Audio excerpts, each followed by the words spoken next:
성도 여러분 안녕하십니까? 오늘 함께 묵상할 내용은 에스겔 26장입니다. 에스겔 26장부터 28장은 이스라엘 주변국 중에 하나인 두로에 대한 하나님의 심판의 메시지가 기록되어 있습니다. 이것은 두로가 이방 국가임에도 불구하고 당시 이스라엘 역사 속에서 차지하는 비중이 그만큼 크기 때문입니다.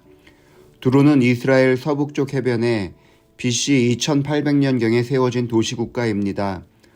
두로는 시돈과 함께 페니키아로 불리며 영문 알파벳의 기원이 이곳일 만큼 문화적으로도 발전한 나라입니다. 두로는 항해 조선술이 발달하여 일찍부터 지중해, 홍해 및 인도양까지 미치는 무역을 통해 막대한 부를 축적한 고대 근동의 중요한 해양 도시였습니다.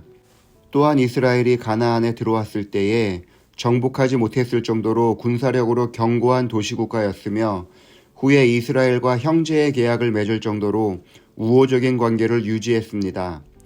다윗 왕 시절에 두로왕 히람은 백향목과 목수, 석수들을 보내 다윗 왕의 궁전을 짓게 했습니다. 이 관계는 솔로몬 시대에도 이어져서 두로왕은 백향목과 잣나무를 보내 성전을 짓는 데 도움을 주었고 솔로몬은 두로 사람인 히람을 데리고 와서 성전의 놋기둥과 물두멍 그리고 제사에 사용되는 기물과 성전 기구들을 만들게 했습니다. 이에 대한 보답으로 솔로몬은 갈릴리 20개의 성읍을 두로왕에게 주었습니다. 이처럼 이스라엘과 오랫동안 돈독한 유대 관계를 맺고 있던 두로에 대해 하나님께서는 심판을 선포하셨습니다. 이 기별이 선포된 시기는 예루살렘이 함락되기 얼마 전이었는데 그 당시 예루살렘의 상황은 매우 비참했습니다. 기근이 얼마나 극심했는지 자녀를 잡아먹을 정도로 처참하기 그지없었습니다. 풍전등화 신세가 되어버린 예루살렘에 대해 형제 나라처럼 지냈던 두로는 다음과 같이 행동했습니다. 2절의 말씀을 보시겠습니다. 인자야, 두로가 예루살렘에 관하여 이르기를 만민의 문이 깨져서 내게로 돌아왔도다. 그가 황파였으니 내가 충만함을 얻으리라 하였도다. 두로는 예루살렘의 멸망을 마치 기다렸다는 듯이 기뻐했습니다. 유다의 멸망으로 인해 두로가 크게 번성할 기회가 생겼기 때문입니다. 그동안 두로는 애굽과 통상하기 위해서는 유다를 지나가야만 했습니다. 그래서 예루살렘은 만민의 문이라고 불려졌으며 두로가 예루살렘을 지날 때마다 통행세를 지급했습니다.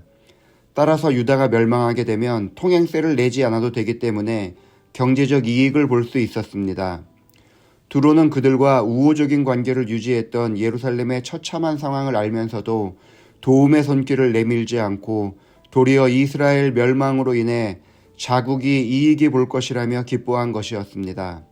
그런 두로를 향하여 하나님께서는 다음과 같이 엄중한 심판을 선포하셨습니다. 21절의 말씀입니다. 내가 너를 패망하게 하여 다시 잊지 못하게 하리니 사람이 비록 너를 찾으나 다시는 영원히 만나지 못하리라. 주 여호와의 말씀이니라.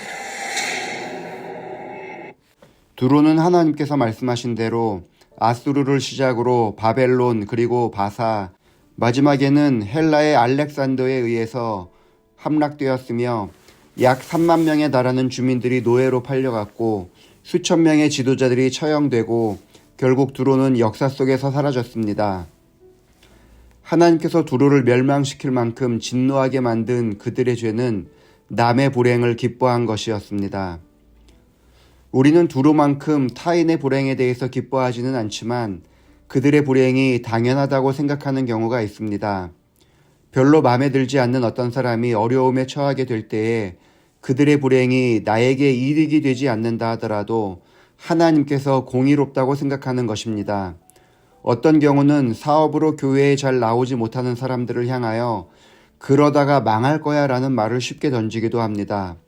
누군가 어려운 일이 생기면 어떻게 하면 그들을 도와줄 수 있는가를 생각하기보다는 상대방의 평소 행동을 분석하며 그들의 신앙과 믿음을 평가하고 이 일은 당연한 결과라고 생각하기도 합니다. 두로를 망하게 했던 그 생각이 우리 가운데도 존재하는 것입니다. 그러나 예수님께서는 두로가 아주 나쁜 사람들이 아니었다고 이야기합니다. 마태복음 11장 21절에서 22절의 말씀을 보시겠습니다. 화 있을진저 고라시나, 화 있을진저 벳세다야. 너희에게 행한 모든 권능을 두로와 시돈에서 행하였더라면 그들이 벌써 베옷을 입고 제에 앉아 회개하였으리라. 내가 너희에게 이르노니 심판날에 두로와 시돈이 너희보다 견디기 쉬우리라. 예수님께서는 두로의 교훈을 보면서도 회개하고 돌아서지 못하는 사람들을 향하여 심판을 선언하셨습니다.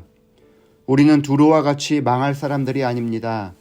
혹여 우리가 다른 사람의 어려움을 동정하지 못하고 당연하게 여기거나 더 나아가 다른 사람의 어려움을 기뻐하고 있다면 우리는 우리의 신앙에 대해 반성해야 합니다. 우리는 그리스도의 십자가로 맺어진 하나님의 자녀들이기 때문입니다. 세상은 점점 각박해져 가고 있습니다. 좋은 일에 진심으로 기뻐해줄 이웃을 찾아보기 힘들어서 마음이 씁쓸합니다. 가깝다고 생각했던 사람들로부터 오히려 더 크게 실망하고 상처받을 때도 있습니다. 자신의 이익만을 추구하며 자신의 주장만이 옳다고 목청을 높이며 이웃을 짓밟는 극히 이기적인 사회가 되었습니다. 그러나 교회는 달라야 합니다. 슬퍼하는 자와 함께 울고 고통스러운 자와 함께 아파하고 다른 사람의 불행을 해결해주는 그런 사람들이 되어야 합니다. 그것이 교회이기 때문입니다. 기도하시겠습니다. 아버지 하나님, 우리로 하나님의 자녀를 삼아주시고 이웃을 내 몸과 같이 사랑하게 하시니 감사합니다. 이웃을 구원하려고 노력하는 것만큼 교회 안에 있는 다른 성도들의 아픔에 공감하게 하셔서 교회가 모든 성도들에게 위로를 나누는 공간이 되게 하여 주옵소서. 누군가 어려움을 당할 때에 그 사람을 평가하기보다는 먼저 기도할 줄 아는 사람들이 되게 하여 주셔서 두로의 죄악이 교회 안에 들어오지 않도록 지켜주옵소서. 오늘은 송선민 집사님을 위하여 기도합니다. 그동안 교회를 위하여 헌신했었던 그 시간들을 하나님 기억하여 주셔서 집사님의 노년이 감사함이 넘치게 이끌어 주옵소서. 허리 디스크 수술을 2번이나 했지만 아직도 아픔이 해결되지 못하여 교회에 출석하지 못하고 있습니다. 집사님이 힘이 되신 여호와를 의지하오니 고통 없이 일어설 수 있도록 도와주셔서 주의 전을 찾아 함께 예배드릴 수 있도록 이끌어 주시옵소서. 예수님의 이름으로 기도합니다. 아멘.